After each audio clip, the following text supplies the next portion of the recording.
24 impact പൊതുവിദ്യാലയങ്ങളിലെ വിദ്യാർത്ഥികളുടെ ആധാർ അധിഷ്ഠിത തസ്തിക നിർണയ പ്രതിസന്ധി പരിഹരിക്കുമെന്ന് വിദ്യാഭ്യാസ മന്ത്രി വി ശിവൻകുട്ടി. എല്ലാ വിദ്യാർത്ഥികൾക്കും സൗജന്യ യൂണിഫോം ഉറപ്പാക്കും. ഒരു അധ്യാപകർക്കും ജോലി നഷ്ടപ്പെടാൻ പാടില്ല എന്നും വിദ്യാഭ്യാസ മന്ത്രി അറിയിച്ചു.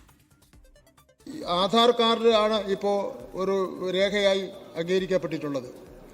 പലപ്പോഴും ബഹുമാനപ്പെട്ട അങ്ങ് സൂചിപ്പിച്ചതുപോലെ എല്ലാ വിദ്യാർത്ഥികൾക്കും ആധാർ കാർഡ് ഹാജരാക്കാൻ വേണ്ടി കഴിയുന്നില്ല. ഒരു ക്ലാസ്സിൽ 2 കുട്ടികളുടെ ആധാർ കാർഡ് ഹാജരാക്കാൻ വേണ്ടി കഴിഞ്ഞില്ലെങ്കിൽ 2 കുട്ടികളുടെ കുറവുണ്ടായിട്ട് രേഖപ്പെടുത്തും. ചിലപ്പോൾ 2 ടീച്ചർമാർ ഔട്ടാവുന്ന സാഹചര്യം ഉണ്ടാവും. അപ്പം അതുകൊണ്ട് തന്നെ ശാസ്ത്രീയമായി തന്നെ ഇതിനെ എങ്ങനെ പരിഷ്കരിക്കാം എന്നതിനെ സംബന്ധിച്ചിടത്തോളം ആലോചിക്കും. ഗവൺമെൻറ് നയം ഒരു വിദ്യാർത്ഥിയും അവർക്ക് പഠനം നഷ്ടപ്പെടാൻ പാടില്ല.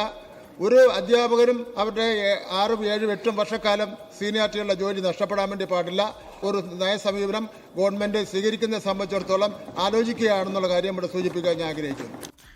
MG പ്രദേശ് വിവരങ്ങളുമായി തിരുവനന്തപുരത്ത് നിന്ന് ചേരുന്നുണ്ട്. പ്രദേശ് ഈ വിഷയവുമായി ബന്ധപ്പെട്ടുള്ള പ്രതിസന്ധിയും രൂപപ്പെട്ടുവെന്ന ആശങ്കയുമൊക്കെ 24 വാർത്തയിലൂടെ പ്രേക്ഷകർക്ക് മുമ്പിലേക്ക് എത്തിച്ചിരുന്നു.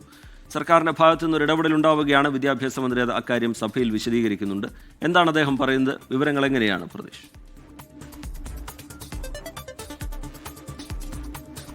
അർജിത്ത്, സംസ്ഥാനത്തെ പൊതുവിദ്യാലയങ്ങളിൽ ഏകദേശം 57,000-ഓളം വിദ്യാർത്ഥികൾക്ക് ആധാർ ഇല്ല എന്നതാണ് ഈ കണക്കുകൾ തന്നെ വ്യക്തമാക്കുന്നത്. അതുകൊണ്ട് തന്നെ വിദ്യാഭ്യാസ അവകാശങ്ങൾ പലതും കുട്ടികൾക്ക് നിഷേധിക്കപ്പെടുന്ന ഒരു സാഹചര്യമുണ്ട് എന്ന് 24 റിപ്പോർട്ട് ചെയ്തിരുന്നു. ഇതിന് പിന്നാലെയാണ് ഈ വിഷയത്തിൽ മന്ത്രി ഇടപെട്ടത്. ഇക്കാര്യം ഗൗരവത്തോടുകൂടി പരിശോധിക്കുമെന്നതാണ് ഇന്ന് വിദ്യാഭ്യാസ മന്ത്രി നിയമസഭയിൽ അറിയിച്ചത്. വി ജോയി MLA സബ്മിഷനായാണ് ഈ വിഷയം ഇന്ന് നിയമസഭയിൽ കൊണ്ടുവന്നത്. ഈ വിദ്യാർത്ഥികളുടെ സൗജന്യ യൂണിഫോം നൽകുന്ന ആനുകൂല്യങ്ങളൊപ്പം അധ്യാപക തസ്തികകളടക്കം ഇല്ലാതാകുന്ന ഒരു സാഹചര്യം ഉണ്ടാകുമെന്ന് സഭയെ അറിയിച്ചു. പക്ഷേ അക്കാര്യത്തിൽ സർക്കാർ വളരെ ഗൗരവത്തോടു കൂടി ഇടപെടുന്നുവെന്നും ഒരു കുട്ടികൾക്കും സൗജന്യ യൂണിഫോം ലഭിക്കാതിരിക്കാനുള്ള അവസ്ഥ ഉണ്ടാകില്ലെന്നും വിദ്യാഭ്യാസ മന്ത്രി ഉറപ്പ് നൽകിയിട്ടുണ്ട്. മാത്രമല്ല ഈ ആധാറിന് പകരമായി മറ്റ് ബദൽ സംവിധാനങ്ങൾ ഏർപ്പെടുത്തുന്ന കാര്യം പരിശോധിക്കുമെന്നും വിദ്യാഭ്യാസ മന്ത്രി അറിയിച്ചിട്ടുണ്ട്. ഇക്കാര്യത്തിൽ ആവശ്യമെങ്കിൽ തിരുത്തലുകൾ ഉൾപ്പെടെ വരുത്തി മുന്നോട്ട് പോകുമെന്ന നിലപാടാണ് വിദ്യാഭ്യാസ വകുപ്പിനുള്ളത്. ആധാറിന്